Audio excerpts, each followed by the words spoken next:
لیکن منزل اب بھی وہی تھا، وہ خواب نہیں حقیقت میں سفر کر رہے تھے۔ اگر اس نے اس لڑکی سے شادی کر لی تو سیما بیگم نے اپنے تخت پر آرام سے بیٹھی اپنی بڑی بہن لبنہ بیگم کو مخاطب کرتے ہوئے کہا، جو اس سے بڑی سی حویلی کی محتار تھی۔ بڑے سے چھوٹے سبھی انہیں ماں ہی کہتے تھے، ان کی لوگ بہت ہی عزت و احترام کرتے تھے۔ ان کا پوری حویلی میں رعب و دبدبہ تھا، بالکل اپنے بیٹے صدام جہانگیر شاہ کی طرح۔ وہ بیوقوف نہیں ہے۔ پاندان کھولتے ہوئے انہوں نے ایک نظر پاس کر بھی بہن کو دیکھا۔ پوری حویلی کو دلہن کی طرح سجایا گیا تھا، کیونکہ یہ ان کے سردار کا حکم تھا۔ پورے گاؤں والوں کے لیے ایک بڑی سی دعوت کا اہتمام کیا گیا تھا۔ صبح سے آئے ہوئے سیما بیگم کو یہ سچ دج کچھ ہضم نہیں ہو رہی تھی۔ ایک عقل مند مرد کسی بازارو عورت کے لیے اتنا پاپڑ نہیں بیلتا۔ حد تک امیز لہجے میں کہتی وہ لبنہ بیگم کے پاس آ کر بیٹھ گئی۔ ان کے دادا محرم شاہ زیب ایک ظالم سردار تھے، جبکہ ان کا باپ یعنی کہ میرے محرم شوہر ایک عیاش تھے، مگر یہ سردار صدام جہانگیر شاہ یہ ایک ضدی اور انا پرست انسان ہے۔ اسے جس چیز کی ضد چڑھ جاتی ہے اسے حاصل کر کے سکون سے بیٹھتا ہے، چاہے کچھ بھی ہو۔ اسے خود سے کبھی منہ نہ موڑے۔ ایک گھمنڈ سا کہتے ہوئے انہوں نے تازہ بنا ہوا پان اپنے دانت تلے کے بیچ میں رکھ کر بے دردی سے کچلا تھا۔ ان کی آنکھوں میں چمک تھی۔ تم سوچ رہی ہو نا، اس نے اتنا کچھ ایک معمولی سی لڑکی کے لیے کیوں کیا؟ اس کے برے باپ نے اس کی انا کو ٹھیس پہنچایا تھا، جس کی بات ماننے سے انکار کر دیا تو اتنا سب کچھ تو بنتا تھا نا۔ اور اگر پھر بھی ان سب کی وجہ سے تمہاری راتوں کی نیند حرام ہو رہی ہے تو میری پیاری بہنا، تو ابھی میں زندہ ہوں۔ میں اتنی آسانی سے اپنی گدی کسی کل کی آئی ہوئی لڑکی کو نہیں دے سکتی۔ متنفر لہجے میں کہتے ہوئے انہوں نے پاس بیٹھی ہوئی بہن کی طرف پان بڑھایا۔ تنیا مسکراہٹ کے ساتھ سیما بیگم نے پان لے کر ایک ادا سے اپنے منہ میں رکھا۔ ان کی ساری فکریں ختم ہو گئے تھے۔ صدام جہانگیر شاہ کے اس قدم سے انہیں اپنی بیٹی کا گھر اجڑتا ہوا محسوس ہو رہا تھا۔ وہ صدام جہانگیر شاہ کے حوالے سے اپنی بیٹی کو اس بڑی سی حویلی میں راج کرتے ہوئے دیکھنا چاہتے تھے۔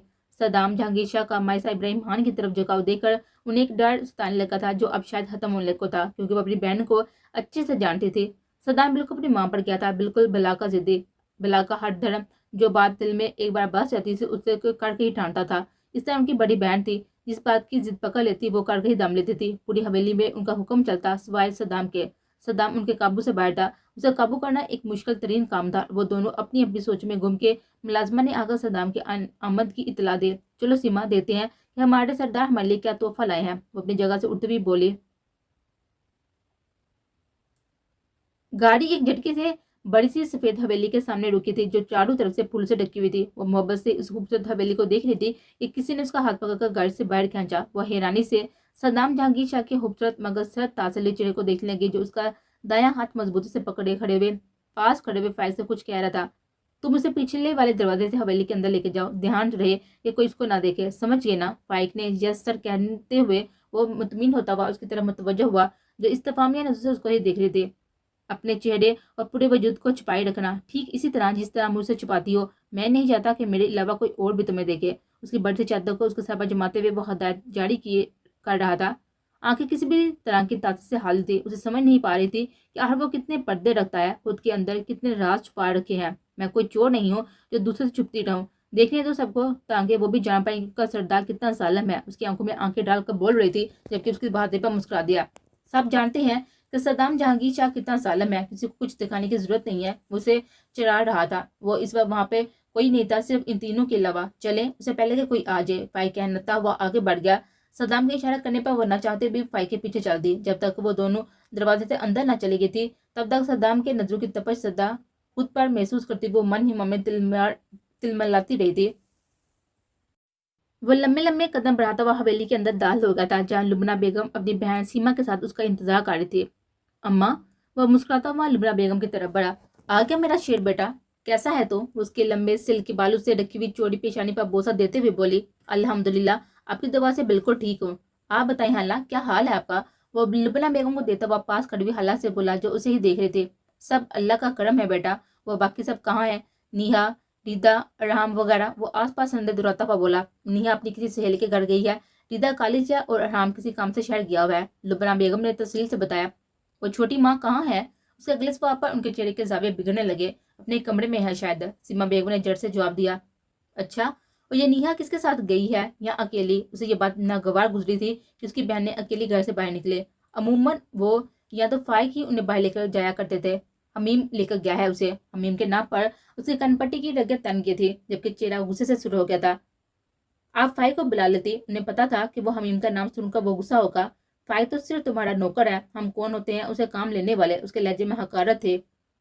کتنی بار کہا ہے اماں کہ فائق نوکر نہیں ہے، اسے نوکر بلانا بند کریں آپ۔ اس کی بات پر وہ منہ بناتے ہوئے روح پھیٹ گئی تھی۔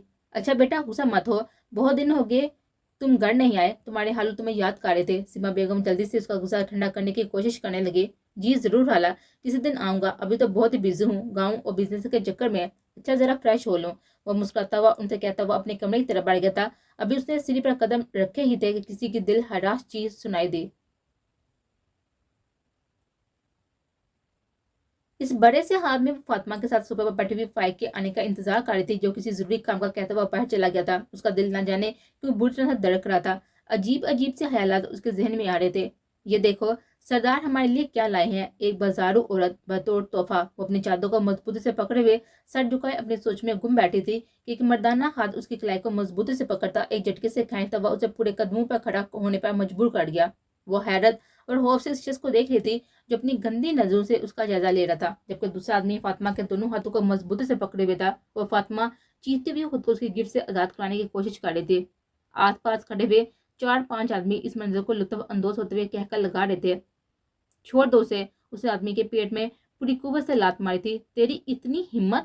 غصے سے کھولتا ہوا اس نے بھی مائسا کے پیٹ میں زوردار لات ماری تھی۔ در سے کراتی وہ زمین پر گر گئی۔ اسے جس چیز کا خوف تھا وہی ہوا۔ وہ آدمی جس کا ہاتھ پکڑے ہوئے تھا اب اس کے اوپر جھکا بے دردی سے اس کی چادر اس کے وجود سے کھینچ رہا تھا، جبکہ وہ خود کو بچانے کی پوری کوشش کر رہی تھی، پھر بھی ناکام رہے۔ کیا اسے اسی لیے یہاں لایا گیا تھا؟ اس کی عزت کا تماشا بنانے کے لیے، اس کی عزت کو تار تار کرنے کے لیے؟ کیا وہ اب تک ایک بازارو عورت بننے والی تھی؟ کیا وہ خلیص آدمی اس کے اوپر جھکا اس کے وجود سے کھیلنے کی کوشش کر رہا تھا؟ وہ خود کو آزاد نہ کر پا رہی تھی۔ اپنی بزدلی پر اسے رونا بھی آ رہا تھا۔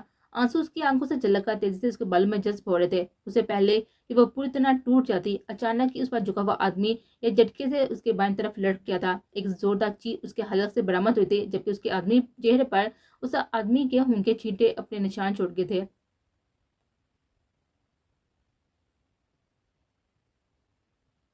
مائسا ابراہیم کو اپنی سانس اکھڑتے بھی محسوس ہو رہا تھا۔ خوف سے اس پر لرزہ طاری تھا۔ پاس پڑے ہوئے شخص کا جسم اب بھی گرم تھا۔ اس کے سر سے خون تیز سے بہتا ہوا پورے فرش پر پھیل رہا تھا۔ وہ تیز تیز سانسیں لیتے ہوئے اپنے حواس کو قابو کرنے کی کوشش کر رہی تھی۔ خوف سے آنکھیں پھاڑے اس نے اپنے سامنے کھڑے صدام جہانگیر شاہ کو دیکھا، جو اب اپنی گن جیب میں رکھ رہا تھا۔ اس کی آنکھیں سرد تھی۔ وہ تیزی سے کھسکتے ہوئے اس لاش سے دور ہوئی۔ صدام جہانگیر شاہ آگے بڑھ کر اس کے سامنے دو بیٹھ گیا۔ کچھ دیر اسے نرمی سے دیکھتا رہا، پھر ہاتھ بڑھا کر اس کے چہرے پر موجود خون کے چھینٹے صاف کرنے لگا۔ اس کا دوپٹہ اس کے وجود سے غائب تھا۔ اس نے پاس پڑی ہوئی چادر اٹھا کر اس کے سر پر رکھ کر اس کے پورے وجود کو پر پھیلا دی۔ اس کی بری خوفزدہ آنکھیں صدام کی کالی سرد آنکھوں سے ملی۔ اس کی آنکھیں ہمیشہ کی طرح کسی بھی تاثر سے آڑی تھی۔ وہ آدمی جس نے فاطمہ کو پکڑ رکھا تھا اب صدام کے آدمی کی گرفت میں تھا۔ مائسا ابراہیم خان صرف اور صرف صدام جہانگیر شاہ کیا۔ اگر کسی نے بھی اس پر آنکھ اٹھانے کی یا اس کے ساتھ کسی بھی طرح کی الٹی سیدھی حرکت کرنے کی کوشش کی تو میں اس کا وہ حشر کروں گا کہ اس کی اگلی 7 پشتیں بھی ایسا گناہگار کام کرنے سے پہلے 100 دفعہ سوچیں گے۔ اس کی گرجدار آواز پر سب دم ساتھ اپنی جگہ پر سر جھکائے ہوئے کھڑے ہوئے تھے۔ فائق اسے اور اس کی ملازمہ کو اندر لے کے جا۔ وہ اسے سہارا دیتا ہوا کھڑا ہونے میں مدد کرنے لگا۔ جی سر۔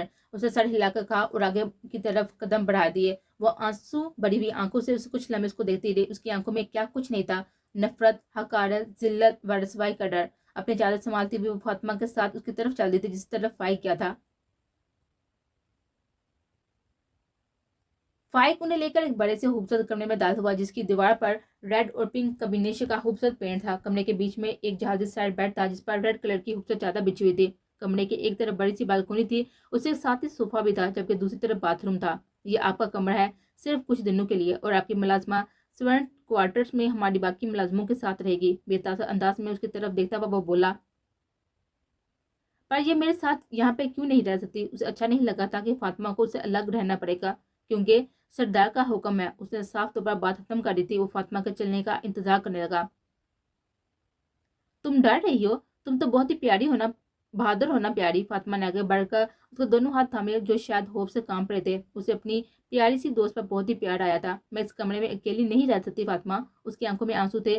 ڈرو مت مائسا، کچھ نہیں ہوگا، میں اس حویلی میں ہوں، تم خود کو اکیلا مت سمجھو، میں اپنا خیال رکھنا پیاری۔ اسے مسکرا کر اس کے ہاتھ نرمی سے دبائے اور منتظر کھڑے ہوئے فائق کے ساتھ ہی باہر نکل گئے۔ فاطمہ کے جانے کے بعد وہ دھیرے دھیرے چلتے ہوئے آئینے کے سامنے کھڑی ہو کر خود کو دیکھنے لگی۔ چہرے پر اب بھی خون کے نشان موجود تھے